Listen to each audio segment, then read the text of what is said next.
Halo pemirsa JPR TV, dari Sabang sampai Merauke, dari Miangas hingga Pulau Rote.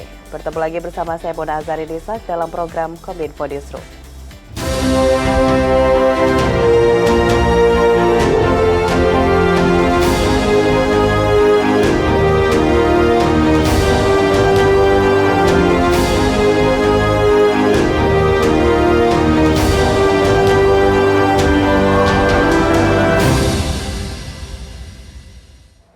Pemirsa, kita ke informasi pertama. Dalam kunjungan Presiden Joko Widodo ke Singapura menghasilkan berbagai komitmen investasi dan kerjasama di sejumlah bidang. Salah satu komitmen investasi yang dihasilkan Leaders Retreat antara lain Presiden Joko Widodo dan PM Lee Hsien Loong adalah mengenai pembangunan Ibu Kota Nusantara di Kalimantan Timur.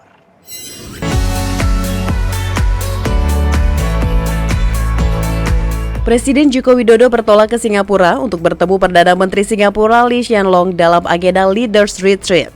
Pertemuan ini merupakan pertemuan tahunan antara kepala negara. Pertemuan pertama kedua kepala negara pertama kali dihelat di Bintan, Kepulauan Riau. Dalam agenda Leaders Retreat, salah satu fokus pembahasan adalah investasi Singapura dalam pembangunan Ibu Kota Nusantara.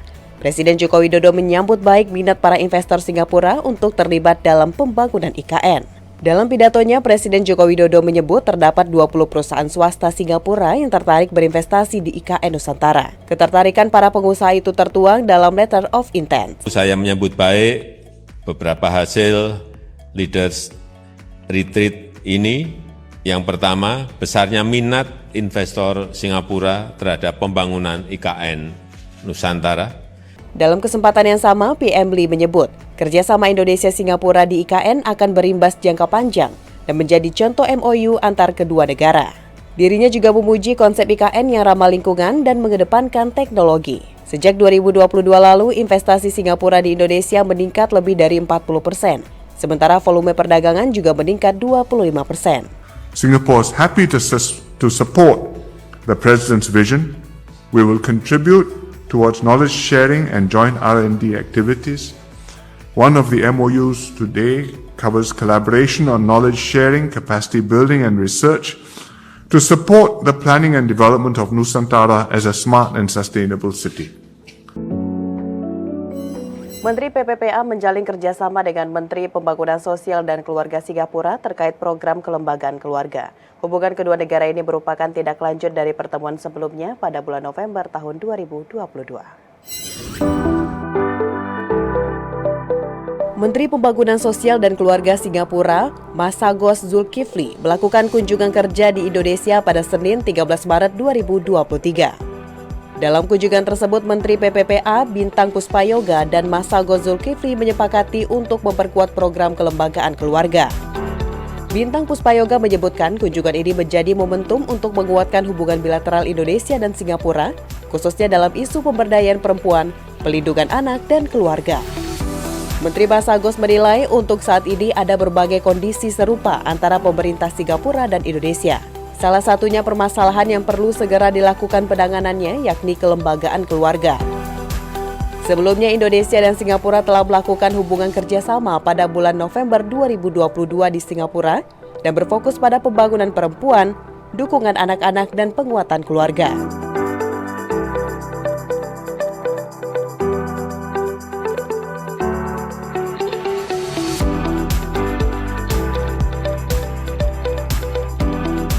Selain itu, Menteri Masagos juga menyebutkan kunjungan ke Indonesia juga dalam rangka menguatkan dukungan untuk keketuaan Indonesia pada ASEAN 2023 dan delegasi ASEAN terkait isu perempuan dan keluarga. Informasi lainnya pemirsa, sistem penyediaan air minum Banjarbakula di Banjarbaru, Kalimantan Selatan telah diresmikan Presiden Joko Widodo. Sistem penyediaan air minum ini dibangun dengan biaya cukup besar mencapai 787 miliar rupiah.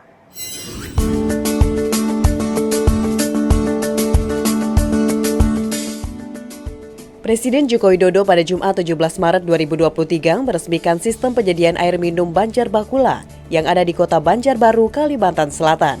Presiden menyebutkan spam Banjarbakula harus dimanfaatkan dengan sebaik mungkin karena pembangunannya memakan anggaran yang besar, yakni untuk tahapan kedua menghabiskan anggaran 787 miliar rupiah. Spam Banjarbakula dengan kapasitas 1.200 liter per detik ini mengambil bahan baku air di Sungai Riam Kanan yang berjarak 20 km dari lokasi spam Banjar Bakula, serta mampu menyuplai air bersih kepada 60.000 rumah tangga untuk Kota Banjarmasin, Kota Banjarbaru, Kabupaten Banjar, Kabupaten Barito Kuala, dan Kabupaten Tanah Laut atau sekitar 301.765 jiwa. Dengan menggunakan teknologi canggih dan SDM kompeten di bidangnya, pengelolaan spam Banjar Bakula berkomitmen menjaga setiap proses dengan hasil terbaik dengan terus mengontrol setiap tahap demi tahap dalam pengolahan air. Spam, sistem penyediaan air minum yang kita bangun di sini ini, tahapan yang kedua menghabiskan anggaran 787 miliar. Ini bisa mensuplai 60.000 rumah tangga yang memerlukan air minum.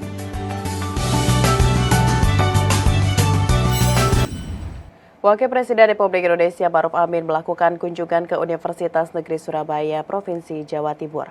Kunjungan kali ini dalam rangka meresmikan 3 gedung, yaitu Fakultas Kedokteran, Lab Antidoping, dan Sentra Latihan Olahragawan Muda Potensial Nasional.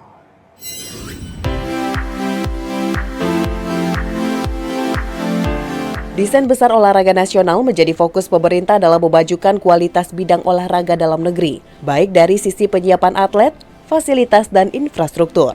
Untuk itu, pemerintah terus mengupayakan agar program DBON dapat diimplementasikan secara menyeluruh di tanah air.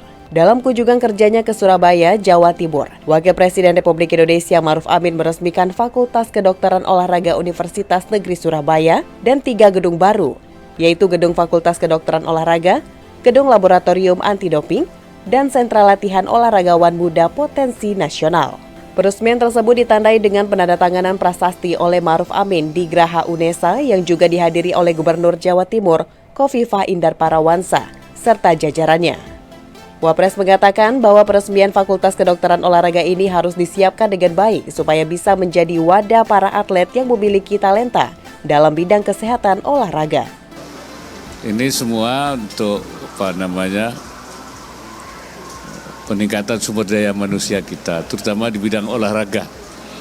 Seperti saudara-saudara tahu bahwa kita sudah mendesain olahraga kita ini untuk menjadi olahraga yang berprestasi, ya, yaitu desain besar olahraga nasional DBON. Nah, oleh karena itu harus disiapkan lembaganya untuk bisa memberikan pelatihan, menyiapkan para atlet kita yang memiliki talenta. Dengan adanya desain besar olahraga nasional ini, diharapkan semakin banyak melahirkan program kualitas guna menghasilkan atlet nasional yang diproyeksikan untuk menaklukkan Olimpiade di kancah internasional. Salah satu tempat untuk melakukan pembinaan, pelatihan, dan juga merupakan sport science center, ya, di Indonesia salah satunya itu. Oleh karena itu kita harapkan bahwa dengan adanya desain besar olahraga nasional dan juga ada sport center, science, dan kemudian juga ada beberapa program yang sudah dilakukan, salah satunya itu di sini Surabaya. Apa yang kita inginkan akan bisa tercapai dalam waktu yang tidak lama. Pemirsa, 3 tahun pelaksanaan program Kartu Prakerja telah membuktikan bahwa teknologi digital menjadi kunci utama reformasi birokrasi. Denny Puspa Purbasari juga menyebut Kartu Prakerja telah memberikan pendapatan kas negara berupa penghasilan negara bukan pajak sebesar 237 miliar rupiah. Kedepan Kartu Prakerja akan mulai perjalanan barunya dalam bentuk offline.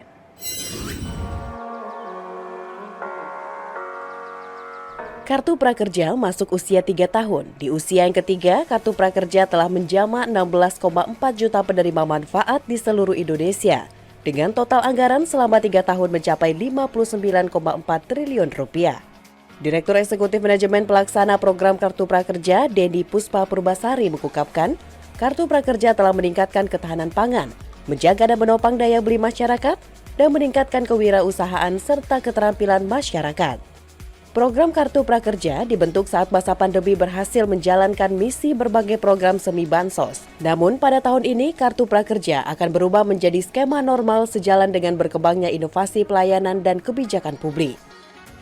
Denny Puspapurbasari juga menyebut Kartu Prakerja telah memberikan pendapatan ke kas negara berupa penghasilan negara bukan pajak atau PNBP sebesar 237 miliar rupiah. Dengan biaya operasional PMO kurang dari 1%. Artinya penyaluran dana tepat sasaran dan diklaim tanpa korupsi. Selama program semi bansos Kartu Prakerja berjalan, Kartu Prakerja telah memberikan manfaat bantuan sebesar Rp3.550.000 untuk biaya pelatihan online dan insentif. Dan pada tahun 2023, pemerintah menaikkan jumlah bantuan pelatihan dan insentif menjadi Rp4,2 juta dengan target penerima 1 juta orang. Kajian dari TNP 2K sebanyak 96,1% peserta puas dengan kualitas pelatihan dan 96,4% peserta puas dengan cara penyaluran bantuan uang dalam program Kartu Prakerja. Kami sadar bahwa tidak semua praktek layanan publik yang ada di Prakerja bisa ditiru, tapi kami yakin ada yang bisa ditiru. Prakerja pun akan terus beriterasi tanpa henti, termasuk skema normal yang baru dimulai tahun ini. Kami berharap masyarakat dan para pemangku kepentingan berkenan untuk bersabar karena inovasi membutuhkan space dan waktu untuk terus memperbaiki diri, seperti yang sudah kita buktikan selama 3 tahun ini. Di kesempatan yang sama, Menko Erlangga menyebut, Kartu Prakerja merupakan model pertama dari program Government to People yang dilakukan di Indonesia bahkan dunia. Hal ini dibuktikan dengan pujian dari tokoh-tokoh dunia atas keberhasilan Kartu Prakerja yang menciptakan pelatihan serupa secara masif. Menko Perekonomian menyatakan program Kartu Prakerja akan memulai perjalanan barunya dengan berbentuk offline, yang mana saat ini sistem dan polanya masih terus diuji coba demi menghasilkan kualitas yang terbaik.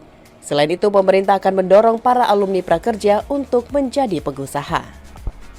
Dan tadi mendapatkan apresiasi dari tokoh-tokoh dunia, karena banyak negara mau mencoba melakukan pelatihan retraining secara masif, belum ada yang berhasil.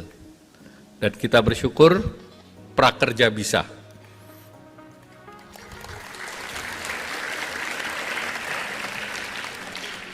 Hasilnya jelas, empowerment, sebagian menjadi entrepreneurs, sebagian menjadi pekerja baru, dan yang bottom line penghasilannya rata-rata lebih tinggi daripada yang tidak ikut prakerja.